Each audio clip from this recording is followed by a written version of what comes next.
1% populasi Indonesia menguasai 48% ekonomi nasional. 3% manusia Indonesia menguasai 60% dan 10% manusia Indonesia menguasai 70% ekonomi nasional di luar dari anggaran negara APBN. Ekonomi seperti begini terjadi karena regulator yang lemah yang harus kita perbaiki. Demikian saya memulai sebuah dialog terbatas di kantor teman dengan beberapa kenalan baru. Mereka adalah orang yang katanya peduli dengan UKM. Mengapa saya katakan katanya peduli tersebut dengan tanda quote unquote? Karena mereka seperti yang lainnya ingin membantu UKM tapi hanya sebatas mengajari UKM dalam kelas. Setelah kelas selesai hanya jadi pinter UKM, namun sedikit yang menggerakkan ekonomi UKM. Ada seminar, ada workshop, ada buku, ada coaching, ada mentoring, ada pendampingan, ada macam-macam. Semuanya sudah dilakukan. Namun data di awal tadi belum pernah berubah sejak 20 tahun terakhir ini. Artinya apa yang mereka kerjakan sekarang ya doesn't work. Harus diubah, bukan hanya dengan wacana, ilmu, keterampilan, tapi dengan peluang. Saat ini yang beda adalah peluang. Yang beda,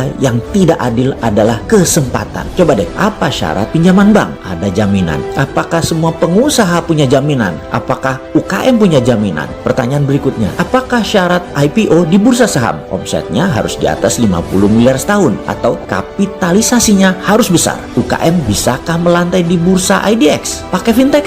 Pakai pinjaman tersebut? Wih, bunganya jadi rentenir tuh. Membuka lapangan kerja di mana 97% angkatan kerja diserap UKM, tetapi UKM tidak bisa pinjam bank, tidak bisa IPO. Lalu ilmu yang diajari tadi oleh orang yang dikatakan peduli tadi dipakainya di mana? Disinilah serunya pembicaraan kemarin, di mana kita ditantang bagaimana bisa menjawab $1 million question. Bagaimana UKM bisa naik kelas, yaitu menjadi perusahaan beraset besar dan beromset besar. Kalau saya boleh usul, yang pertama adalah bagaimana perusahaan bisa beromset besar terlebih dahulu. Jadi strateginya adalah selling terlebih dahulu. Kita semua tahu selling adalah seni menjual, yang seharusnya di atasnya adalah marketing dulu, bahkan seharusnya di atasnya lagi marketing ada yang namanya branding terlebih dahulu. Tapi kelamaan kalau di saat COVID kita bangun branding dulu, menentukan marketing dulu, kelamaan. Branding itu membangun trust, marketing itu memilah dan memilih pasar. Namun selling, ya selling, jualan, closing. Sungguh bagi saya closing selling itu menjadi terpenting saat ini. Jadi kalau bisa disimpulkan adalah kita harus melakukan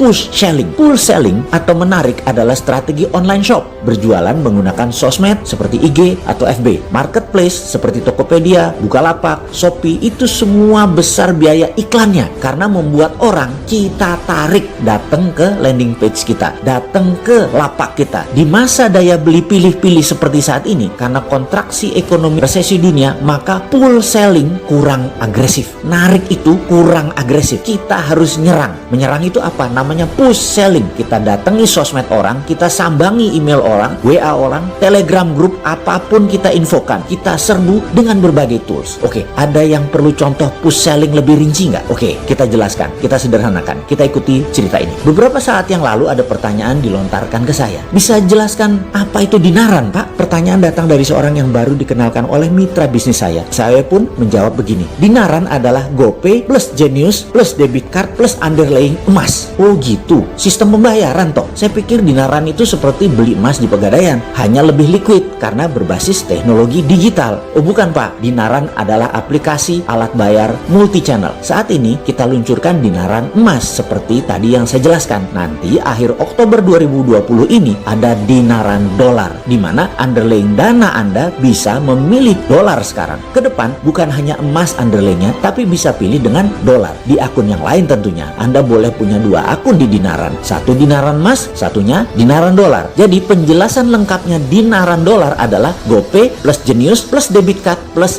underlying dolar. Sederhana membayangkannya, seperti personal portable money changers, aplikasi dinaran tersebut. Demikian saya menjelaskan sesimpel mungkin, karena baru kenalan gak enak kalau jualan terus. Tapi saya tidak kuasa menahan untuk tidak meneruskan jualan. Namanya juga peluang di depan mata. Jadi saya teruskan. Fitur-fitur dinaran masih terus disempurnakan. Usia dinaran baru 4 bulan saat ini. Muasalnya mengurus semua izin dan teknologi mundur ke 1 tahun yang lalu. Sudah cukup panjang perjalanan dinaran sesungguhnya. Dinaran adalah cerita panjang dari analisa mendalam, memprediksi ke depan tentang tumbuhnya kebutuhan bertransaksi dengan berbasis personal sovereign wealth fund. yaitu uang pribadi masing-masing setiap individu punya underlayingnya. Di sisi lain, aplikasinya harus memiliki semua sarana untuk uang keluar dan uang masuk. Wallet, e-money, debit, dan berbagai multi-channel harus bisa menjadi sarana bayar atau sarana transaksi. Dinaran saat ini belum berani klaim diri sebagai the first digital banking 5.0, yaitu banking from non-bank. Belum, Dinaran masih bayi, baru 150.000 member dan nasabah yang terdaftar 4 bulan ini. Masih banyak fitur-fitur yang belum selesai dan terus disempurnakan. Kami optimis dalam beberapa tahun ke depan Dinaran akan diperhitungkan di kancah internasional. Semua ini sangat bergantung kepada Anda sahabat semua yang percaya dengan kekuatan nasional yang bisa menjadikan Indonesia pemain kelas dunia. Sahabat, terima kasih atas kepercayaan dan dukungan terhadap Dinaran. Bagi sahabat yang ingin bergabung dan mendaftar, bisa download aplikasi di App Store atau transaksi langsung di web dinaran.id. Demikian contoh sederhana push selling. Semoga bermanfaat.